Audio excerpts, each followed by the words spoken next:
Tahu Pak? Sampai ngerti presiden Filipina. Ngerti? Siapa? Kayak sapa jong? Sapa kae? Ngerti ora? Aduh. Lah kok ora ngerti pengetahuan wong lulak luluk. Angkrek. Ngerti ora? Presiden Filipina. Ngono kok rambutnya gondrong, gak sesuai penampilan blas. Takoni presiden pula-pula. Jenenge angel kok jenenge kok ya. Jenenge angel. Perdana Menteri Brasil. Sik ta. Sik. Ya ora sinau. Tekonmu ki sing dalam Presiden Korea Utara. Sing anu dalam negeri. Oh. Anu telek pitik. Telek pitik, lencung, telek sapi. Telek sapi letong. Nek telek wedhus, rindil. nek Perdana Menteri Filipina. Sopo ya kuwi sik? Perdana Menteri Brasil. Sik ora ro. Telek wedhus, rindil, telek pitik, lencung, telek kebu, letong. Pantesan tak takoni presiden Perdana Menteri ra ngerti. Lah seneng pikirane mung telek tok dadi rambutnya gondrong kakek mikir telek. Pertanyaanmu pantesan gede pupuk iki. Pertanyaanmu angel. Pertanyaanmu sing dalam negeri kae lho. Takoni gampang lho, Pun. Aja ado-ado. Oke, dalam negeri nggih. Nah, pertama kali BPUPKI dibentuk tanggal. Lah ya kuwi, sik. Dalam negeri ra Sejarah iki, sejarah iki. Sejarah ya kuwi sik. Istri Ki Hajar Dewantara. Sik, sapa ya? Pendidikan lho iki. Lah ya anu pendidikan Ki Hajar Dewantara kuwi to. Sapa?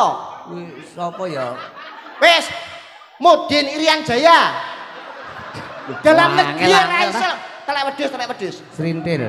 Telek kebo, Letong. telek kucing. Telek kucingnya apa ya? Telek kucing ya telek tai kok ya. Lho ya toh, jenenge pikirane tahi tok, mane tahi ku jewepet jawabe lho. Oh alah, bengi iki SMK PGRI Wulingi nanggap dalang telek. Amin. Yo, kene ana tak Yuda, ana tak TB. Yo.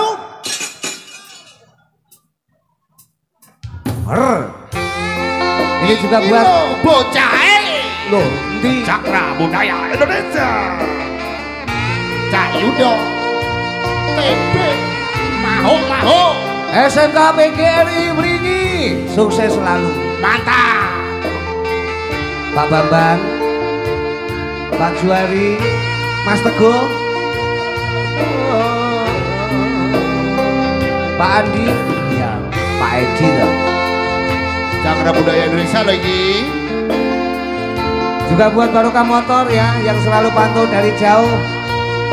Jombang, terima kasih. Assalamualaikum warahmatullahi wabarakatuh. Salam. Selamat malam, salam sejahtera untuk kita semuanya. Om Swastiastu, Namo Buddhaya. Namo Buddhaya. Oh. Selamat malam bersama dalang kondangnya Jawa Timur, Ki Rudi Areng Mental Jawa. Oke. Yang Yuda TP lagi. Wae.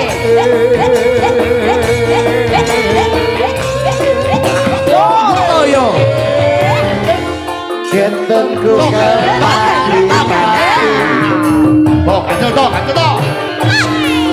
Wis rumangsa jalari ayu kepiye wae tak goleki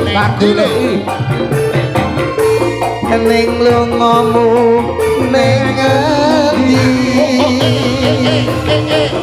tak parani ana koci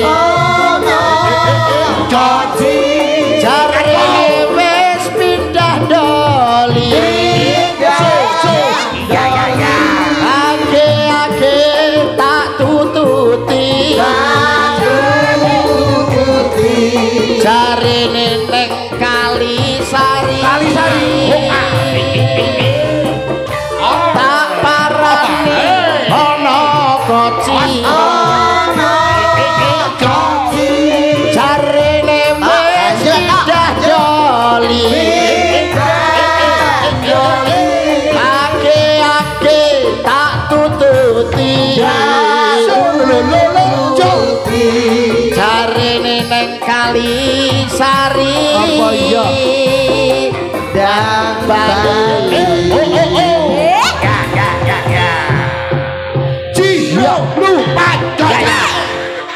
jas. Horek.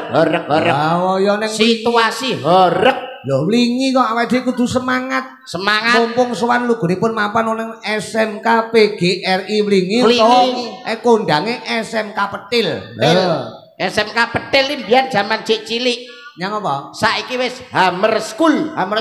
Lah, Somben luwih gedhe neh, wis ora Hammer. apa? Bodem School. Wis bodem. Saya gendine Ganden School. Heeh, wis masalah. Ya hebat luar biasa. Ah, tenan Mas, wis luar biasa. Mumpung suwi ra tau ketemu karo Pak Gareng.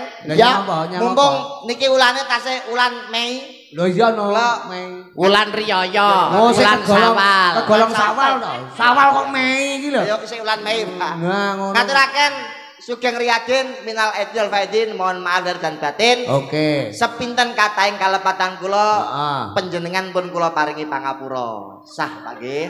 Sik, balen.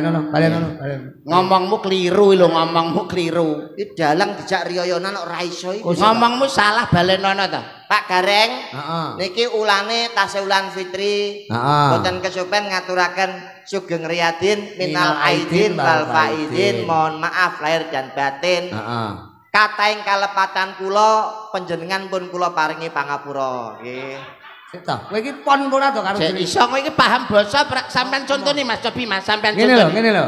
Nah, aku njaluk pangapura, saking luputku aku njaluk pangapura karo kowe, ngono lho. Ya Tole, sing gedhe pangapuramu, Bocah. tuwa sing sabar ya. Wes masuk kuwi. Gampang nesu. Aku ki nyontoni kowe iki lho. Mas Gareng iki nyontoni awakmu. Aku nyontoni kowe lek ngomong kudune minal aidin wal faidin ngene lho. Minal aidin wal faidin, mohon maaf lahir batin sepinten kelepatan kula nyuwun pangapunten. Iya ya Le, wong sabar, sing tuwa sing sabar, sing ngomong sing enom, sing gampang nesu. Kowe iki jangkrik. Lho sampeyan njaluk sepura mosok aku meneng ae. Aku ki ngomongi kowe iki lho, dirimu lek ngomong ngono kuwi. Mas Gareng kae nyontoni awakmu. Nyontoni awakmu. Nyontoni awakmu nyontoh Mas Gareng.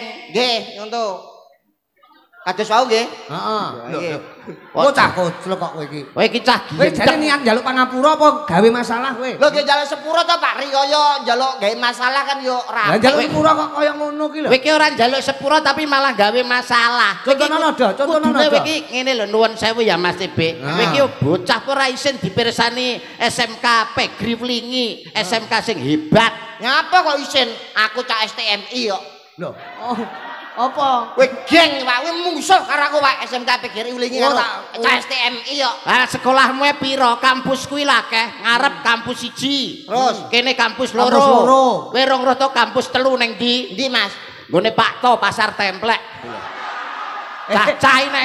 Cah-cah neng ngerokok karo neng wis ngene. Kowe iki kok ya urut-urut teko kono lho kowe iki kok ya. Kowe Pasar Templek iku kampusku ana ning kono. Neng ndi? Nek pelajaran musik aku mesti rono. Neng apa? Ning gone simponi. Awet dhewe Simponi kono. karaoke ria. Ora cetha kowe ya. Nggih. Aku. Wah, hebat Pak niki acarane napa Pak niki?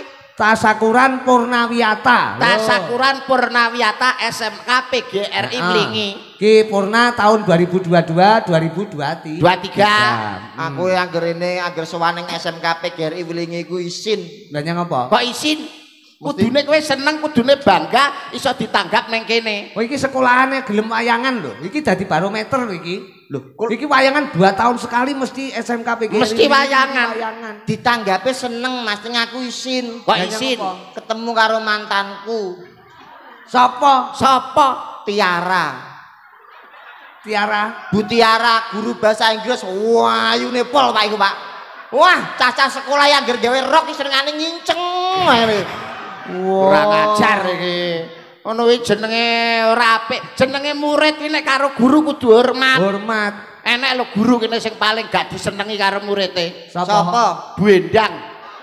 Lah nyang apa? Lah ngapa? Kene jimuki sepatu sing ra padha iki jimuki. Lah iki kedisiplinan kok kuwi. Akhirnya mulai sepatune sisih dicangking ngono lho. Tapi ra apa-apa, itu wujud dari sebuah kedisiplinan karena SMA PGRI Wlingi adalah mendidik kedisiplinan untuk maju ke depan. Nah, iki jenenge edukasi iki. Edukasi. Lah nek Bu Endang ra sepiro wae. Lah nyang Lah nyapa? apa? Aku ning kene petuk karo musuhku. Sapa? Sapa? Pak Stefanus. Rambutku entek gara-gara Pak Stefanus, Pak. Bola balik kena cukur wae. Bahaya, pancen bahaya. Biasanya nek nek kena arit, nek kena peso, nek iso lho ngene dadekno Stefanus nek tangan. Kuwi tetanus. Tetanus. Oh iya tetanus.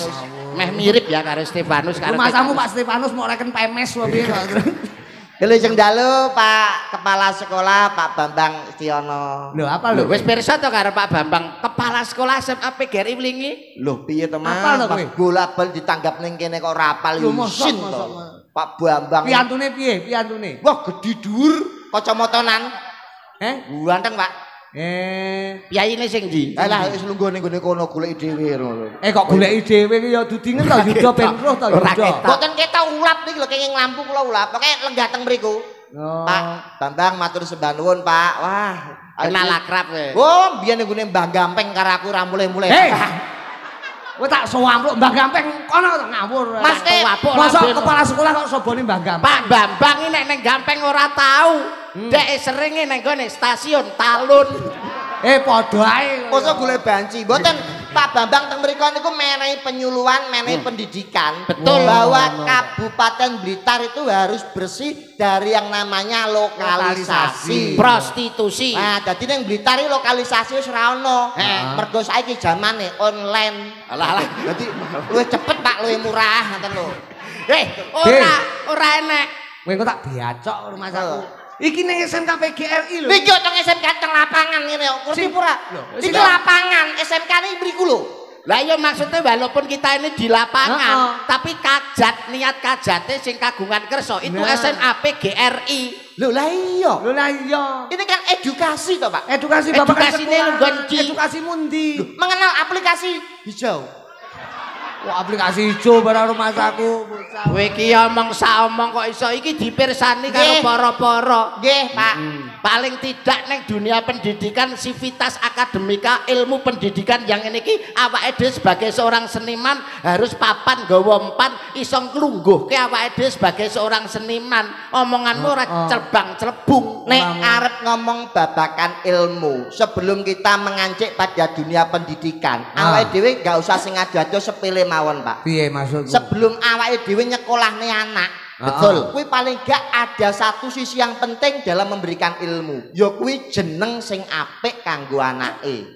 Oh nama buat anak. Lah niku doa, Pak. Wajibe wong tuwa kuwi siji paring asma sing apik. Betul. Nomor loro nyekolahne golek ilmu. Betul, Mas. Sing nomor telu nikahke lamun wis dewasa. Lah, kuwi wajibane wong tuwa. Wajibane kuwi menehi jeneng sing apik. Betul. Nek jenenge Jawa ya disuwekno Jawane kaya Pak Bambang Setiono. Bambang iki tegese wong satriya. Satriya. Setiono ki setya marang pasangane. Heeh, setya nek ana. Nek ora ana ya golek. Kowe kok tak sowampluk. Pak Bambang niki Bambang Setiono ki Bambang ki priya. Setiono ki setya marang pasangane. Lah niku lho Mas Pak Bambang ki ngono. Lah iya Pak Juwari pamane. Nah iki Juwari. Ketua panitia ini. Ju niku wis jujur. Wah, jujur wani nek ora duwe istri. Lah, rine mau istri. Dadi dene nek saya single wani Mas, saben simponi wani, tapi nek di bojo ora wani. Mergo wis tanggung jawab. Iku jeneng Jawa, ana neh gawe jeneng Islam. Oh, nuansane sing religius. Religi, contone. Kados anak kula. Sapa anakmu? Wingi poso lahir Pak, alhamdulillah pengestunipun. Bulan Ramadan wingi pas poso lahir lanang Mas. Alah paling mbok jenakne Muhammad Ramadan. Lah jeneng umum. Wedok paling Siti Ramadhani. Lah jeneng pasaran. Lah lahire wulan poso wulan Ramadan ben beda karo kancane. Aku sampe goleki buku iku ning gone buku 1000 mimpi. Alah lho iki gawe jeneng warak tuku togel. Nek buku tafsir bahasa Arab. Tafsir bahasa Arab, Pak. Usah tafsir mimpi. Lahire Ramadan sing jenenge pas ketemu Mas, jeneng lanang. Ramadan mesti. Ora, Ramadhani. ora. Lahir wulan Ramadan wulan poso mbok jenenge sapa? Tak jenengo Muhammad Takjil Sahur Imsakiyah. Ngapi Pak, sampean nek dianake anu Islami ya jeneng anakmu. Asik kok Islam. religius ngene lho. Religi buku 1000 nama. Kowe kok ya teko kono to jenenge anak. Muhammad Takjil Sahur Imsakiyah. Kuwi nek nyeluk jil ngono bro. Kuwi nek pas maghrib, nek pas subuh yo imsak. Nyeluk sak ngono. Wong cengengesan kok iso. Jenenge paling ora lek poso ki ya Muhammad Mukelianto ngono. Kata karo ora tau poso. Wong nuwun sewu lho Mas Rudi. Jeneng kok takjil. Tumrape awake dhewe wong muslim, tumrape awake dhewe wong Islam. Poso itu adalah sarana pembentukan diri untuk menjadi yang lebih baik, untuk menjadi yang bertakwa. Mulane dalam poso awake dhewe nindakne ibadah itu harus dilebihkan. Betul Mas, sampean nek ndakno poso kudu diluwi. Mergo ulan poso kuwi ulan sing penuh rahmat dan penuh barokah, penuh ampunan. Kaya aku, Pak. Aku nek pas poso ibadahku tak luwi, Mas. Kok iso mbok luwi?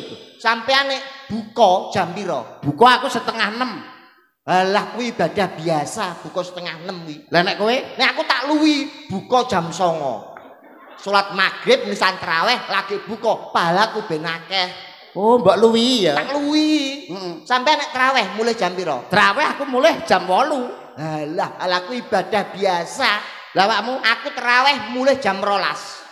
Oh, kanggo tadarus barang. Traweh, tadarus, salat sunah, dikir wirid komplit Pak teng mriku. Komplit hebat. Sahurmu paling lambat jam pira? Sahur aku imsak biasanya jam 4. Ah, biasa. Nah, terus? Aku tak luwi. Jam pira? Jam 09.00 isuk. Pahalane ben akeh. Mas, cah gendeng. Kuwi jenenge kowe gak poso, goblok. Lho, tapi kan tak luwi pahalane. Ora diluwi piye wong jenenge jam 09.00 lagi sahur kuwi jenenge kowe ora melu poso. Poso ki manut aturan wayahe buka ya buka, wayahe sahur. Sahur ya sahur. Oh nek buka aku pengalaman Mas. Apa? Poso untuk 15 dina, aku ngajane buka bersama. Jam 3 sore kanca-kancaku nglumpuk ben kok bukane iku ben lancar. Jam 3 aku gladi bersih, Pak. Maksudnya? Gladi bersih buka puasa. Kowe nglumpuk ning kancamu. Buka bersama. Buka bersama. Bukane kan 5:30. Ben kok ben berjalan dengan baik. Awakmu gladi bersih. Jam 3 kanca-kancaku takon gladi bersih buka puasa.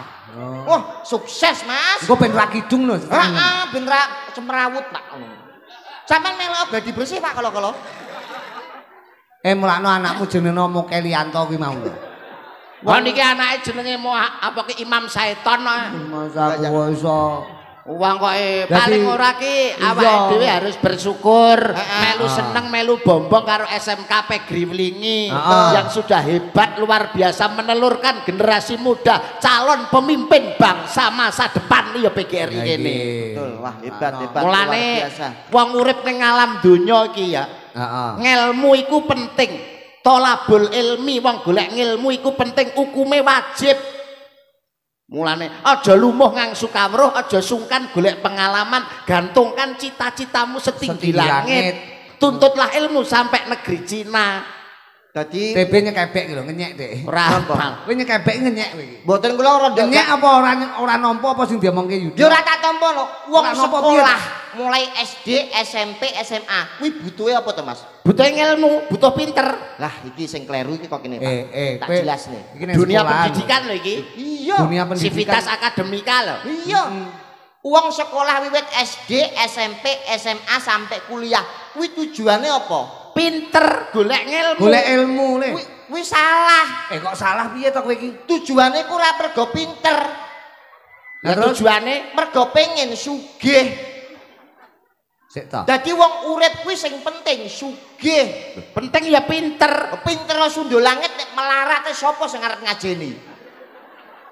Kowe arep jago lurah. Yen mau ngandalne kowe pinter, ora gelem ngekei dhuwit wong, sapa sing arep milih kowe?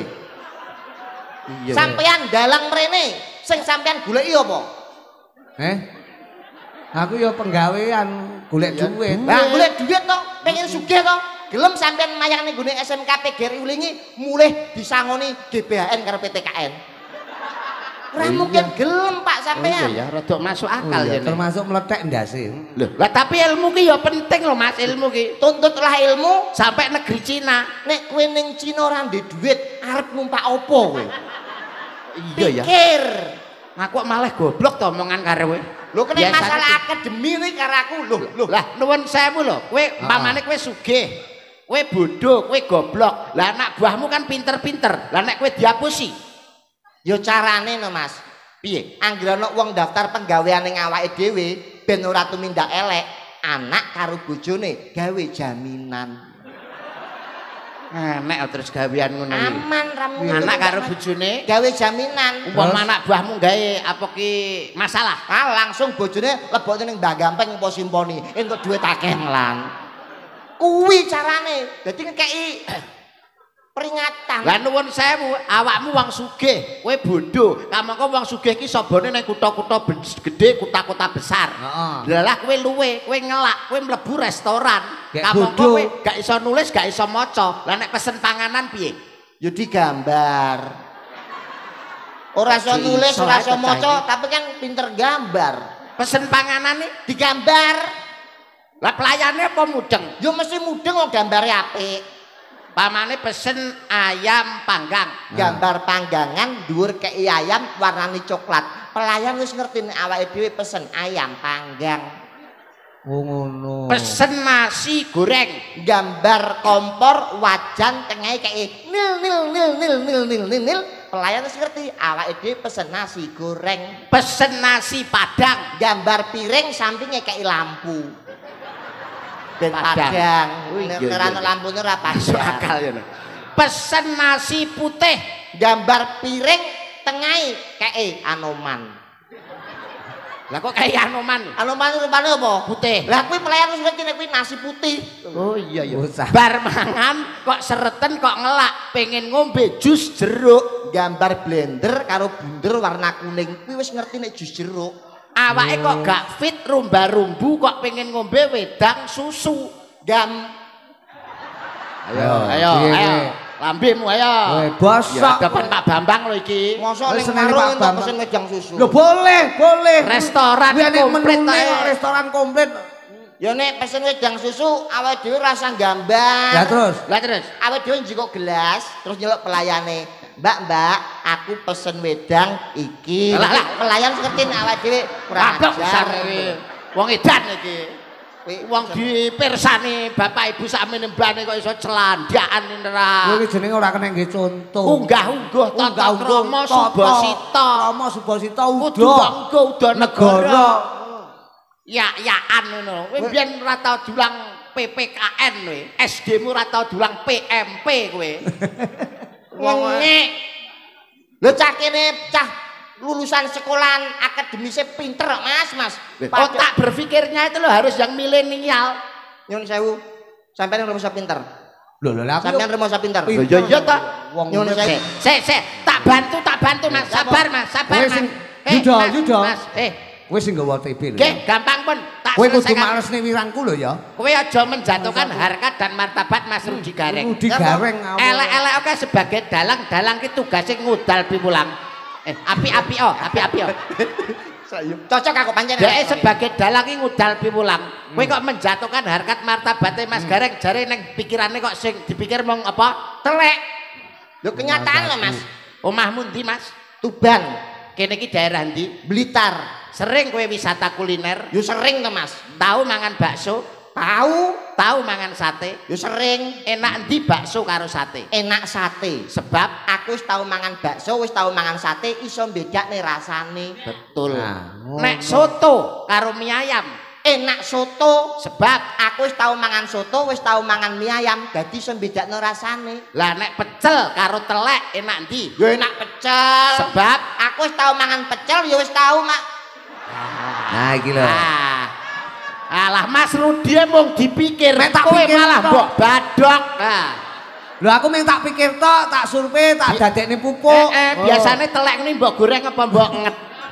goreng gundulmu. Apa mbok godhog, mbok gado ngono ya biasane. Saya mangan telek lho sapa? Lah iki Lah mau, kuwi. iki mau. Aku iki mek dudono seneng pecel. Lah iya soto karo mie ayam enak ndi? Yo enak soto. Sebab wis tau. Wis tau mangan soto, wis tau mangan mie ayam. Lah nek bakso karo sate. Yo enak sate. Sebab Wis tau mangan sate, wis tau mangan bakso. lah nek pecel karo telek. Yo enak pecel ya Mas. Sebab Aku wis tau mangan pecel. Lah iya.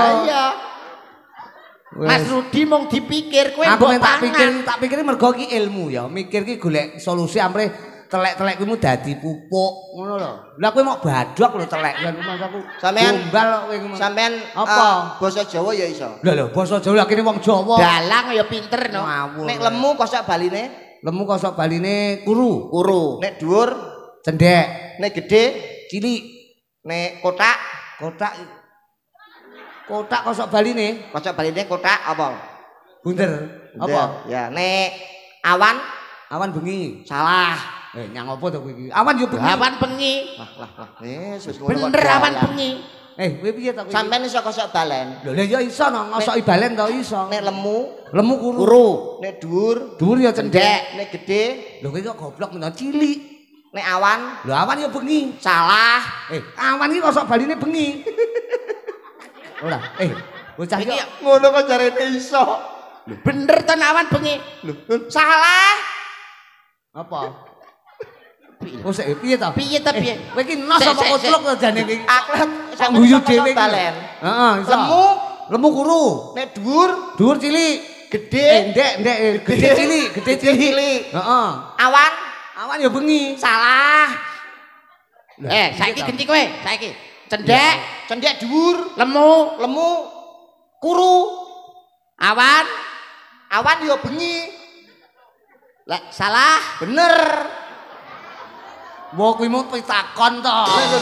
Lah ya sampean salah kok. Wong iku waken ngomong. Intonasimu ki nyalahne aku. Lah nyapa iki ra pelajaran musik kok gawe intonasi?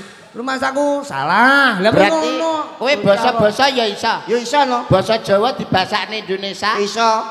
Bojoku ayu, Istriku cantik, bojoku lemu, istriku gemuk, bojoku dhuwur. istriku tinggi. Kok betah kowe rabi tinggi lah. Ini neng bokong prating celewekit ngono nek turu. Omonganmu iki. Lah wong donya akeh lho kok rabi Piye kok kowe iki lho? tinggi.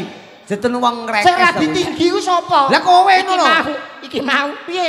Bojoku ayu, Istriku cantik, bojoku lemu, istriku gemuk, bojoku dhuwur. istriku tinggi. Nah, kok betah kowe rabi tinggi? Wis pirang tahun anak-anak piro le kowe rabi tinggi? Saiki kucruk ta, Pak? Lho kowe Ndek iku tinggi. Ora iso, ndak tinggi. Bojoku ayu, Istriku cantik, bojoku lemu, istriku gemuk, bojoku dhuwur. istriku tidak pendek. Nah. Iki mergo kowe kalah pinter karo Yuda. Rabi kok tinggi. Bahasa Indonesia ya iso. Wis aku nek. Aku. Kowe iki mesti mangke paten mesti aku. Ora, sampean iki Lah kene wong Indonesia mesti iso. pinter. Ngene iki Satu nusa, satu bangsa, satu bahasa Indonesia. Ngono. Indonesia. Yo. Oh, Oke. Apa?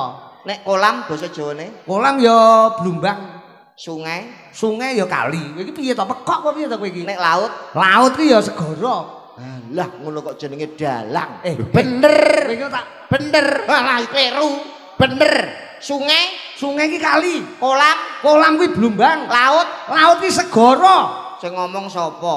Lho, piye to kowe iki? Kolam, Basa Jawa. Kolam ya blumbang, sungai, sungai kali, lah nek laut. mulih.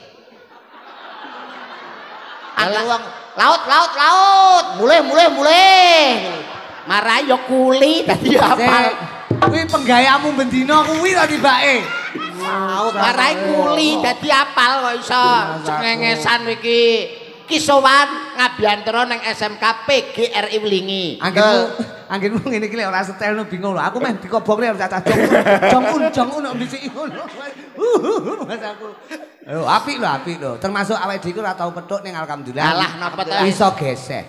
Seiya sekata. Nah, iya sekata ngono lho, Be. Senasib Sing baku penanggungan. SMK PGRI iki didongake sukses. Sukses. Karena ini tidak hanya meluluskan siswa-siswi, Betul. tapi yo nganti tekan golekne penggawean, nganti kerjasama karo industri eneng 150 industri di Jawa dan luar Jawa. Kaya ngene iki lho, sekolah rene. Wah. Mulane kanggo bapak ibu, kanggo nyekolahne putra-putrane di sekolahne nang kene ae. Di samping pendidikane maju, engko ya peluang untuk bekerjane Kerja. ya wis mesti ana. Tur mesti ditanggapne wayang. Lah iki Mesti lho. ditanggapne wayang. Wah, malah niki angsal informasi lulusan dari SMK PGRI Wlingi niku senimane hebat-hebat, Pak. Sing Apa? dadi yoga hebat sindene juga terkenal. Masa? Nggih, mau informasi saking supir-supir. Alah. Saka Pak Juari. Pak Juari menika. Wah, Pak Juari menika piyantune Grapyak. Grapyak. Wah, tepung karo Pak Juari ya wis sampe Sampun. Sampun. Panitia Sapejo Agung enten lah. Doangu enten nek kira-kira 2 menit. Oh, foto-foto. Nggih, foto-foto. TV ya dipoto. Dipoto, tapi madhep mriko. Dadi niki kan nek mriki kan kaya wong to, tapi nek madhep mriki lho kaya bokong kethek lho. Ora cetha. Sirahe mustaqim. Menika SMK PGR iki mumpung ana Ibuke Caca melu. Ibuke Caca nderek. kene. Sugeng dalu Ibuke Caca. Ya ampun. Mas aku. Iki sing sering kula telepon. Aku nek telepon mesti, "Halo, Adik." Niki. Adik, halo Adik. Kowe aja Oh, mau gawe video call kuwi ta? Aja gawe perkara, aja gawe gara-gara lho kowe. Siapa? Kok iso kowe telepon ngono maksudmu piye? Loh, aku nek kangen karo kanca-kanca cakra budaya. Sing tak telepon iki mesti Piye? wayah sahur lho. Halo Adik. Kowe nek telepon mriki karo watuk-watuk. Iya nih, yo jenenge kok lagi tangi lho, Pak. Lho aku. Ya Adik niku nggih, niki Pak Adik. Lah iki mongko bojoku lho, bojoku mok celuk adik iki lho. Loh, niki kan Temu pirang perkara kowe iki. walaupun nyuwun sewu sepun jenengan cara umur niku tasik tuwek kula, Pak. Sampean umur paling dereng enten 50. Nah, urung. Lah awakmu be. lho, aku Heh. umur kula niku nek teng KTP Heeh. niku kula niku lahir tahun 90. 90. Nek KTP. 90. Nggih, tapi nek tenggene akte kula lahir tahun 80. Lah terus? Lah sing bener. Sing bener. Sing bener mbuh aku tak takono bidane urung tanggung jawab lho. Lahirku sing bener sing niki Adik, Pak. Adik. Oh, pernah adik. Adik nggih. Lano, halo adik. Oh, alah kowe to be. Wah, TB kuwi sing sok. Layak angger kowe watuk lho HP-ne keder-keder ngene. Kene coba kene. None, none. Oh.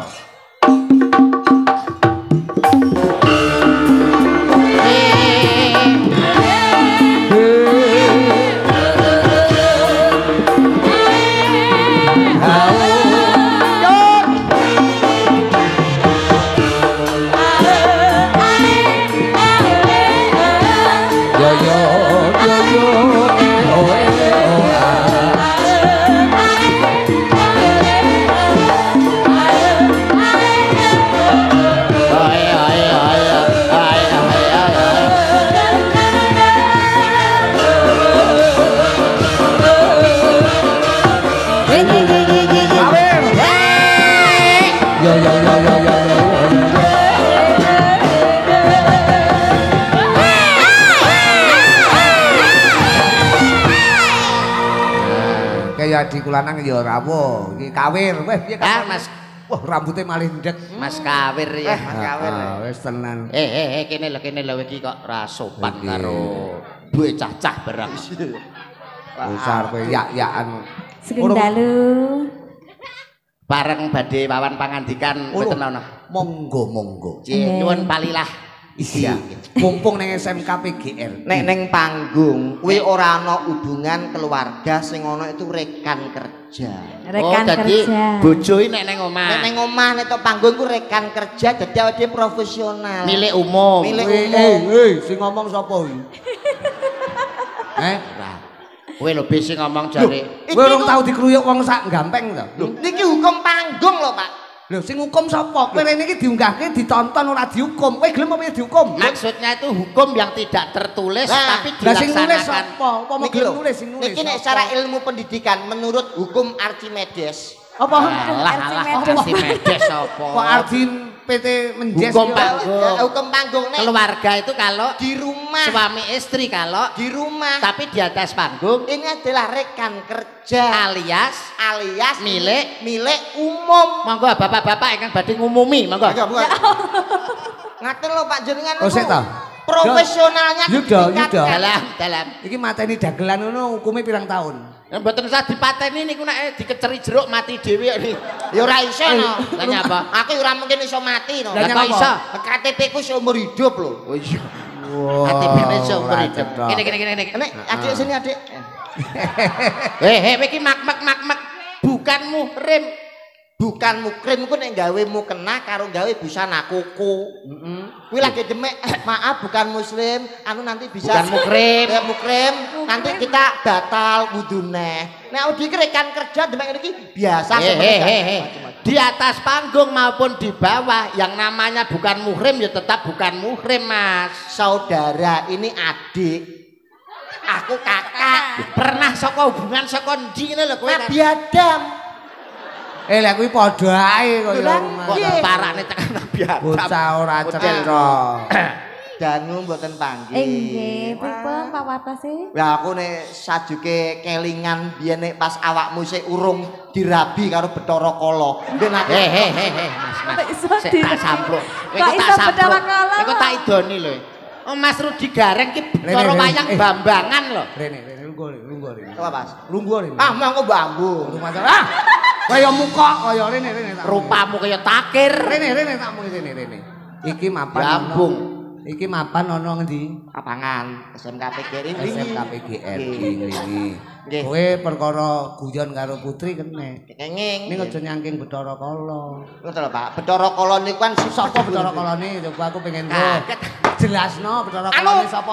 Pak Juwari. Jelasno. Kok Kang Juwari? Mboten maksud kula iki lho Pak Juwari itu lho. Mas aku sok Kang Juwari kakangmu kok piye? Pak Juwari iki Pak Juwari Pak Guru aja. Ya mesti Bagian humas e. Mas aku kok terus aku mau lek Bathara Kala mbrakot kowe ngono apa piye? Kowe iki riyen. paling ora ketemu karo Mbak Putri iki mbok iso nglegakno Mbak Putri. Nah. Ora ketang sak pira-pirane wong wedok, jenenge wong wedok ki nek dialembono kuwi seneng. Angsa digandrung. Lho, jane kok mbok gandrung, mbok gandring ki lho gak apa-apa. Oh, ora ngerti. Yuda ki ya basa. Gandrung. Anu tak sesuekno mumpung aku ketemu karo Cayu tak sesuekno anu bawaku Mas. Betul. Kowe iso bawa? Sendro. Kowe iso bawa? Dro, Den. Sendro. Kuwi Pak Demu ta kuwi? Sendro. Sendro sing ndi? Sendro ini. Lah kowe iki ora roh. Dro iki lho, Sendro iki lho. Sendro ngono njaluk marai. Yoga pirang-pirang taun Sendro ora ngerti. Bocah kok Ngono jarene. ora cetha. Ndas ki lek modele kaya pentol korek ya ngono kuwi wong angel. Sing ngomong sinten? Iki Lato-lato. Walah. Ora napa Gusti lha ki gondrong. Lah ya apa? Kaya gombal. Apa payu gombal didol? Lho tapi kan dia iki matching ngono lho. Matching apa sampean ku krise? Apa Krise? Kriting semrawut.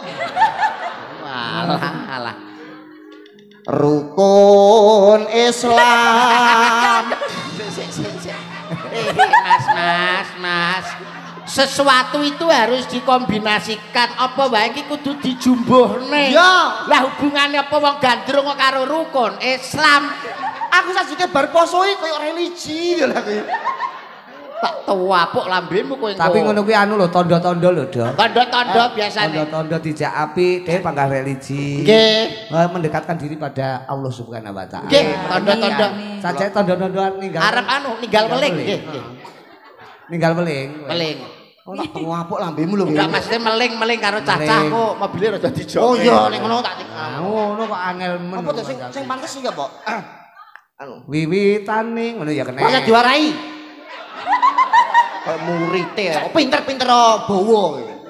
Diangkrik. Isomu paling gawe lagu apa? Angop kayak fales marai wong. Dalah kok mbok seneni lho. Lah iki kan panggungnya beda Mas. Mas Supre. Ya kok bagiannya TV potongan ya Mas Bre. Potong apa? Duwe entek kok potong. Mas aku wis mok tekne to. Ora cetha. Nadyan wujute mung peksi. Bathukmu kang nyelo cendane, rambutmu kang ngembang bakung. Aduh. Irungmu mbangir, lambemu kang nyigar bokong. Kok iso nyegar bokong? Ya Allah Gusti, lambene nyigar jambe. Lambe nyigar bokong lah ketok nyawaprut. Mas aku lek terus ora apa-apa jane.